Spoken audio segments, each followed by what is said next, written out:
Yes, sir. AP Poll Top 25 is here. The season is gone. Week 9, baby. Week 9. Let's do it. All right. Michigan handled business against Washington, get back into the poll at the top 25. And how about Michigan winning this game without some of their best players? No Justice Haynes, who was ruled out. They had to lean on Jordan Marshall, their backup, but had a pretty good performance. 25 carries, 133 yards, and a touchdown in that game. So shout out to him. And Bryce Underwood's continue to show you the improvement. 21-27, didn't turn over the football, 230 yards, giving you what you need. But the game ball for the Wolverines goes to that defense, right?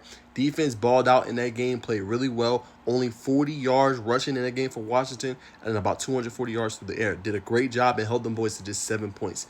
Definitely deserved after that performance to be back into the poll. Now can they take advantage with the remaining slate of Big Ten matchups? Arizona State, as I predicted and told y'all, they were going to be back in the poll. Now, as I told y'all, Arizona State was going to be back in this poll. Obviously, you kind of knew with them beating, obviously, Texas Tech, who didn't have Bryn Morton. They had to lean on Will Hammond. Made all the difference in the world. No disrespect to him, but he wasn't ready. You know what I'm saying? He wasn't ready for the Arizona State defense. He wasn't ready to lead them to victory now, and they needed a quarterback back. And Arizona State had to do that a few weeks ago against Utah, who's no longer obviously in this poll. You know what I'm saying? So, they had to deal with that, and they had to figure things out, when it came to that.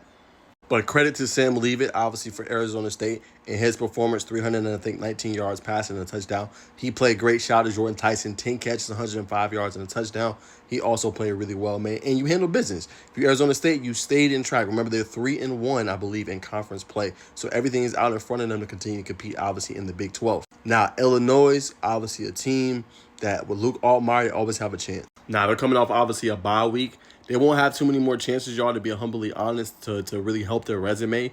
Fortunately, it is what it is at this point. The only other matchup that's interesting is Washington. They just got pummeled by Michigan, as we just talked about here a few seconds ago. So it's going to be real tough for them with the remaining slate with Northwestern in there, Wisconsin, Maryland, and Rutgers. It's going to be difficult for them to really move up, but they just have to hope for the best at this point. Now, Texas, they've been struggling, man. They didn't look good. I definitely think they deserve to drop a spot. Struggle on the road against Kentucky, who's not a very good defense. Offensive line ain't blocking at the level it needs to. Receivers ain't creating separation.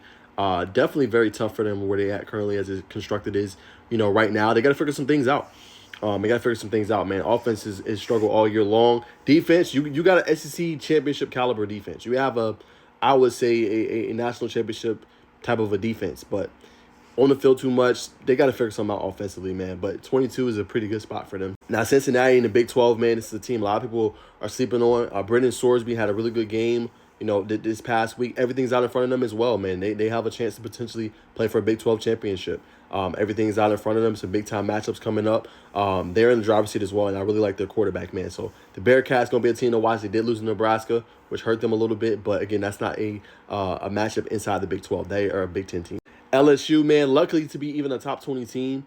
Offense struggled mightily in that one. I know when you look at the stat line, you don't see that. We look at Garrett Nussmeier and what they were able to do with his 2 touchdowns. But again, a team that really struggled, and they could not stop Pavio on the ground. He really cooked them through the air, did a pretty good job. I think he only had under 200 yards passing. But, stopping the run, it just wasn't good. And you got a big one this weekend when you play Texas A&M. So we'll see. A must-win game for LSU if you want to make the CFP, in my humble opinion. Next up, man, how about Louisville, man? Louisville obviously getting into the poll. Only one loss on the season. That was massive for them. Going on the road and beating Miami, that really helped them out. They're now in the race for the ACC a crown and championship this year. With that, they're going to need some help, obviously. But Virginia, as you saw last week, we'll talk about them in a second. They struggled this past week. So Louisville, hey, everything out in front of you. You just got to handle your business. You're going to have Clemson, who's struggling. But remember, Clemson did not have their quarterback in this game against SMU. But regardless, they're going to have a couple chances to prove themselves if you're the Cardinals. All right, let's keep rolling with USF. Another big win. The boys put up like 63 points in their last matchup. A big one against Memphis. Memphis is unranked after losing, obviously, this past week to UAB. Struggled on the road. But if USF, everything's in front of you, you got to handle your business, man, and be able to win that game in order to get into, obviously, a CFP. And I kind of want to see Memphis in. I know Navy's been playing well as well, but I want to see USF. I think they can hang with some people.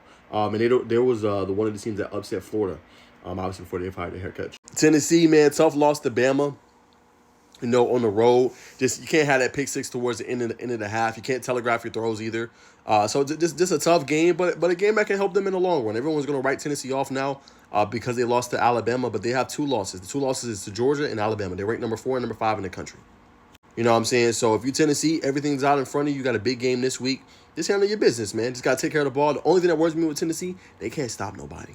All the talent they got with Arian Carter or Boo Carter, Colton Hood, hopefully Jamal McCoy returns pretty soon. The Joshua Josephs, they just give up too many points, too many yards. That's been a struggle for them this year. But with the offense, they're always going to be in any game. Now, Virginia, they struggle. I don't know if they was looking ahead to North Carolina this week, but them boys struggle against Washington State, man. I'm not as high on Virginia as other people are. Obviously, they're fortunate to be number 16, but I think they're going to get knocked off here sooner rather than later. They don't play any of the powerhouses like Georgia Tech or Miami and things like that, but I think they will get knocked off. And last thing on the Cavaliers, 2 games I got to get them knocked off. California with their prolific offense, and also I have them going down against Duke on the road. Those are going to be the 2 games I think knocks them off and out. Now, Missouri, you escaped against Auburn. You take the dub. Ahmad Hardy was shut down for the most part, but did a good job in the red zone with his 2 touchdowns. Bill Bueller did not play well, 2 interceptions. Got to figure that part out. But the defense kept you in this game, so you will take that. But it has to be a lot better, man. Texas Tech, man, like I said, as I said earlier, man, hard to really evaluate. I love your defensive front. I think you spent your money well in the offseason. I think you did what you needed to do humbly. You need your quarterback in there, right? Will Hammond ain't the answer. You need Morton back. You need him to get healthy, man, in order for you to have a chance. But big matchup coming up in a few weeks when you play against BYU. That's going to determine, I think, who gets that 1 seed or one of them top seeds in order to play for the championship in the Big 12. Oklahoma, man, shout out to the defense, man. Defense is something special this year. Material didn't even have his best game. I think he barely threw for 160 yards in that win, but did what he needed to do. Defense stepped up big, kept pressuring, and they limited South Carolina to just 224 yards total offense and 7 points. That's getting it done. Now, I told y'all boys about Notre Dame and the Fighting Irish. I told y'all boys stop sleeping on them, right? Y'all came for my neck and said, oh, who's going to stop Mayava? Who's going to stop Makai Lemon? Who I like? Who's going to stop Jacoby Lane? Them boys ran for over 306 yards against them boys. They couldn't stop him. CJ Carter didn't even have his best game, who's a redshirt freshman. And they leaned on Jeremiah Love, who's the best back in college football. 228 yards on the ground. Cooked them boys. And forced 2 turnovers on the back end, man. That's getting it done. I told y'all, Notre Dame ain't going nowhere. They are a staple in college football. They will definitely be in the CFP as long as they handle the business for the rest of the year, which they should. BYU, man, how about Brett Bachmeier, man, and his performance in that game? LJ Morton balled out 120 yards on the ground in the tub. Bachmeier did what he needed to do through the air. Really good team. Beat a pretty good Utah team. I know they're no longer ranked, but the team you got to think about, obviously, in the Big 12. The Cougars are for real. They're going to have to handle business in a few weeks against Texas Tech, though. But I like what they've been doing. And obviously, one of the darlings of college football is the Vanderbilt Commodores. I think their first 6-1 start since 1950, if I'm not mistaken, from when I seen from a stat. So they're playing really well. Diego Pavia, I think, helped and elevated his Heisman campaign for what he was able to do. And they're going to be a team to watch for. And College Game Day is going to be in the building when they play against Missouri this weekend. All right, man, my darn K's almost cussed because I'm so pissed. Everything in front of us, man. Look, we will be all right. We got to just handle business. Even if we don't get into an ACC championship game, I think we've done enough resume-wise in order to be into a CFP playoff. Carson Beck better tighten the hell up and do what he's supposed to do because his team is too damn good to not make a CFP. Stop playing around. I'm going to leave it at that. Ole Miss and the Rebels, obviously, not too bad. You only moved down 3 spots. Offense played well. It was the adjustments in the second half, though. You know what I'm saying? Trinidad Chambers didn't look as good. It'd be interesting to see if he moves back to Austin Simmons. I still think Trinidad is QB1. But again, that was his first true road test in the SEC. So he's going to take his lumps. Now you got another big one this week. You're going to play against Oklahoma. So how did your team turn around? How do they be able to answer? And your defense ain't stopped nobody. Got to figure that out. Georgia Tech, how about them Yellow Jackets, man? Number 7 in the country. I know I got a big Georgia Tech fan base, man. Hey, big time win, man. Figured it out in the second half. Them boys is rolling. I have more reaction later on in the week. Oregon is Oregon. Dante Moore balled out in this past game. I think he threw for 4 touchdowns, just 1 pick. Ducks, can never forget about them. I think they'll rebound well from even losing to Indiana. Georgia at number 5, I agree. They beat a top 10 team. Continue to roll. Offense is something special. Made the defensive adjustments late in the game to win. Alabama and the Crimson Tide, man, outstanding football team. Another big win for them. Defense did what they're supposed to do. They got after Joey Aguilar, made it feel uncomfortable, and the offense was rolling with Ty Simpson, who's a Heisman candidate. Now, the one I can't wait for this week, Texas A&M and the Aggies against LSU. Can't wait to watch that game. I should be home after the Georgia Tech game against Syracuse. Can't wait to watch Marcel Reed go against that LSU defense.